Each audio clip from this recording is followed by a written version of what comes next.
She dumped me with, "We'll always be friends though." I replied, "Absolutely." Weeks later, she found out friendship didn't include rent money, emotional support, or car repairs, especially once I started dating her roommate. The end of my 2-year relationship came on a Tuesday night. It wasn't a shouting match or a dramatic, tear-filled fight. It was quiet, condescending, and ended with the most insulting sentence a person can hear. "We'll always be friends, though." My now ex, Amber, had been acting distant for weeks. She's an artist, or at least that's what she calls herself. Mostly it means she works part-time at a coffee shop, spends the rest of her time talking about the novel she's going to write someday, and looks down on people like me who actually work for a living. I own a small business restoring classic cars. I work with my hands. To her and her pretentious art school friends, that made me simple. Reliable, but simple. A sturdy piece of furniture you keep in the living room but don't really think about. That night, she sat me down on the couch in our apartment, an apartment where my income covered about 80% of the expenses, and gave me the speech. She'd clearly been practicing it. It was full of vague nonsense about needing to nurture her creative soul and how she felt stifled by our relationship. The subtext was loud and clear. I, with my grease-stained hands and my practical, logical brain, was not exciting enough for her grand, artistic destiny. I didn't argue. I didn't try to change her mind. I'm a mechanic. When an engine is shot, you don't try to reason with it. You accept that it's broken and you either rebuild it or you scrap it. And this relationship was totaled. So I just sat there, listening, as she laid out the terms of her departure from my life. And then came the final, patronizing blow. She put her hand on my knee, her expression a perfect blend of pity and self-importance. "We'll always be friends though, right?" she said, as if she were bestowing a great honor upon me. She expected me to be grateful. She expected me to nod along, happy to be kept in her orbit as a platonic, reliable resource. The ever-dependable Jake, always there to fix her car or help with the bills, but now without any of the messy expectations of a real relationship. In that moment, a switch flipped in my head. The hurt and disappointment I might have felt were instantly replaced by a cold, hard clarity. She wasn't breaking up with a partner. She was reclassifying an asset. I looked at her perfectly composed, sincere-looking face, and I gave her a slow, even smile. "Absolutely," I said. The relief that washed over her was visible. She had done it. She had her freedom, but she had managed to keep her safety net. She had no idea that my definition of friendship was about to become a very harsh and very expensive lesson for her. "Oh, good," she said, her smile now genuine. "I'm so glad you're being so mature about this." "Of course," I said, standing up from the couch. "That's what friends are for. So, as your new friend, let me give you some friendly advice. You should start looking for a roommate to cover my portion of the rent, because I'll be moving out this weekend. My friendship is free, but my share of the bills is not." The smile on her face didn't just fade. It shattered. "What? You're moving out? But you can't. Where am I supposed to go?" "I'm not sure," I said, walking towards the bedroom to start packing. "But I'm sure a resourceful artist like you will figure it out. Friends believe in each other, right?" Update 1. The concept of me actually leaving was something Amber's brain simply could not compute. For the next hour, she followed me from room to room as I started gathering my things, her arguments escalating from confusion to panic to outright rage. "You can't just abandon me here," she said, as I started pulling my clothes out of the closet we shared. "The lease is in both our names. You're legally responsible." "You're right," I said, not breaking my rhythm. "We are both legally responsible, which is why I will continue to pay my half of the rent until the end of this month.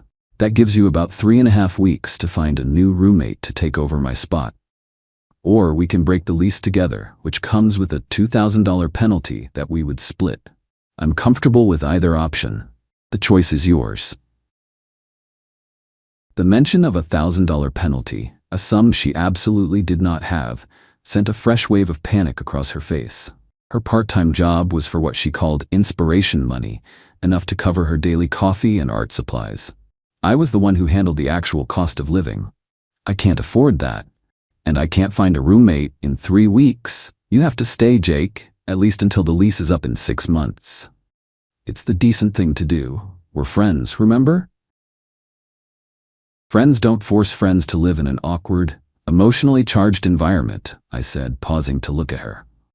That would be unhealthy. As your friend, I'm giving you the space you need to find yourself. And I'm taking my space too. It was at that moment that our third roommate, Maya, came home. Maya was a veterinary technician who rented the apartment's small second bedroom. She was quiet, worked insane hours, and generally tried to stay as far away from Amber's constant low-grade drama as possible. She walked in, took one look at my open suitcase and Amber's tear-streaked, furious face, and just sighed.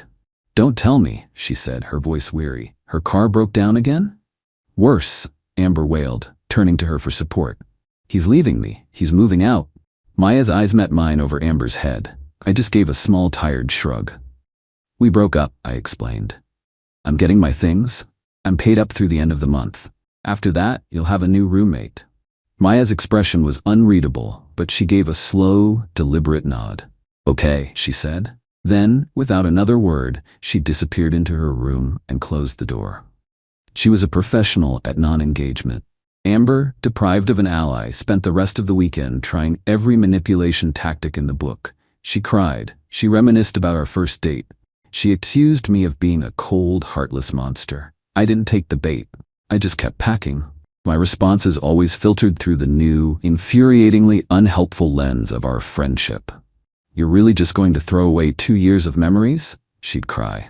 "As your friend, I think it's important to focus on the future, not the past," I'd reply, my voice full of a calm, serene detachment.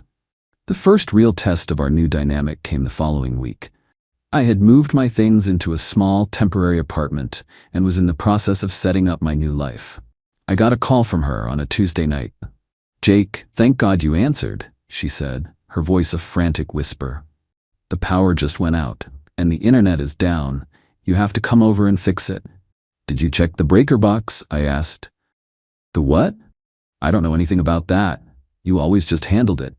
"The breaker box is in the utility closet in the hallway," I explained patiently. "It's probably just a tripped switch. You just need to find the one that's out of line and flip it back." "I'm not doing that. It's dark and I'm scared. What if I get electrocuted?" "You need to come over, please, Jake, as my friend." There it was, the friendship card. I took a deep breath. "Amber, as your friend, I'm concerned for your safety. But I'm 2 towns away. It would take me an hour to get there. The fastest solution is for you to call the emergency maintenance number for the apartment building. That's what it's for. They have someone on call 24/7. Their number is on the fridge." There was a moment of stunned silence on the other end of the line. She was so used to me being her personal on-call handyman that the idea of using a normal, conventional solution had never even occurred to her. "But they'll charge for that, won't they?" she asked, her voice small. "They might," I said. "But as your friend, I think your safety and comfort are worth it, don't you? You got this. Let me know how it goes." I hung up before she could argue. The calls and texts continued, of course. A few days later, it was about her car making a weird noise. I advised her to take it to a reputable mechanic. When she complained about the cost, I, as a friend, advised her to start a savings account for car repairs.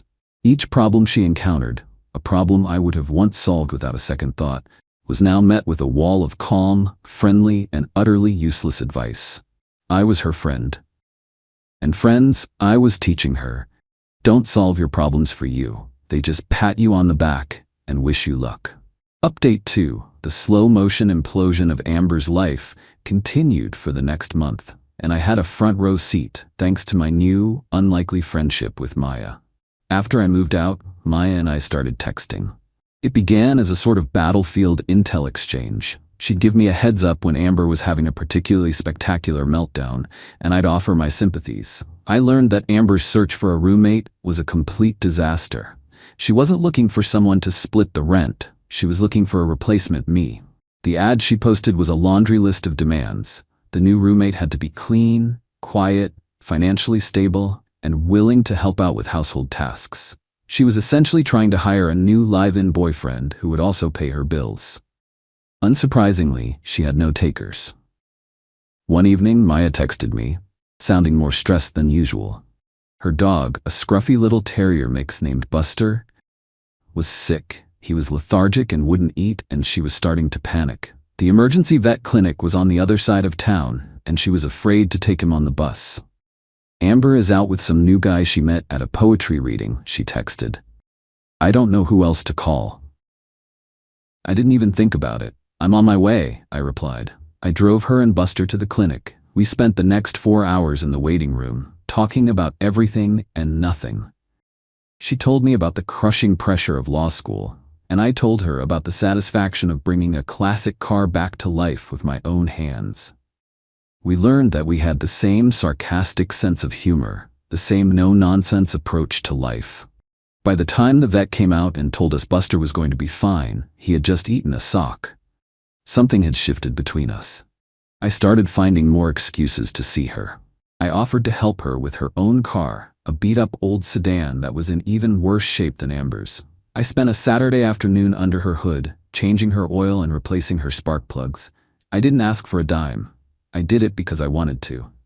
Because I liked her. We started dating, quietly at first. It was easy. It was fun. There was no drama, no manipulation, just two people who genuinely enjoyed each other's company. We kept it to ourselves. We knew that if Amber found out, it would trigger a Category 5 hurricane of drama. The inevitable confrontation came about 2 months after my breakup with Amber. She had finally, miraculously, found a new roommate. A young grad student who was clearly just desperate for a place to live. I had to go to the apartment to sign the papers to get my name off the lease. Maya had just finished her last final of the semester, so I told her I'd take her out to celebrate afterward. She decided to just come with me to the apartment so we could leave from there. The scene in the living room was tense. The building manager was there, along with the new roommate, who already looked like he was regretting his decision. Amber was being performatively cheerful, talking loudly about her new chapter and how everything happens for a reason. As I was signing the final document, releasing me from all future responsibility for the apartment, Maya, who was standing beside me, reached out and squeezed my hand. A small gesture of support, but to Amber, it was a declaration of war. Her eyes, which had been darting around the room with a manic, false energy, landed on our intertwined hands. The fake smile on her face froze, then cracked. It was like watching a dam break in slow motion. The color drained from her face, and her eyes filled with a look of such profound, venomous betrayal that it actually took me by surprise. She had lost her boyfriend, her financial provider, her handyman, and her emotional punching bag. And now, she was watching him be replaced, in her own living room, by the quiet, unassuming roommate she had never even bothered to get to know. She didn't scream, she didn't cry, she just stared at our hands, and in that moment, I think she finally understood the full, devastating cost of her friendship. Final update. It's been a little over a year since I walked out of that apartment for the last time. My life, and Amber's, have continued on the different paths she was so eager to explore. After the lease signing incident, Amber's world completely fell apart. Her new roommate, the grad student, lasted exactly 6 weeks. He moved out in the middle of the night, leaving a note that said he would rather live in his car than spend another day in that apartment. Unable to cover the rent on her own, Amber was evicted. The last Maya heard, she had been forced to move back in with her parents in a small town 3 hours away. Her grand, artistic life in the city was over. Her journey of self-discovery had led her right back to her childhood bedroom. Her attempts to launch a smear campaign against me and Maya failed miserably. She had alienated too many people. Everyone knew she had been the one to end our relationship. Her narrative of being the betrayed, heartbroken victim had no audience. As for me, my life has never been better. Maya and I are now living together in a small house I bought on the other side of town, a place with a big yard for Buster and a 2-car garage for my projects. She passed the bar exam and is now working as a junior associate at a downtown law firm. We are a team, a true partnership. We split the bills, we share the chores, and we support each other's ambitions without a hint of resentment or competition. It's the easiest, most natural relationship I've ever been in. My revenge was never a big, dramatic plan. It was just a quiet, consistent refusal to play her game. She wanted to be friends? Fine. I was the best friend she could have. I offered her endless advice and zero actual help. I simply enforced the new boundaries she had created, and I let her experience the full, unfiltered consequences of her own choices. I stepped out of the role of her provider, and her life, which had been built entirely on that foundation, collapsed. Then I built a better life, with a better woman, right under her nose. And that, it turns out, is the most satisfying kind of friendship there is.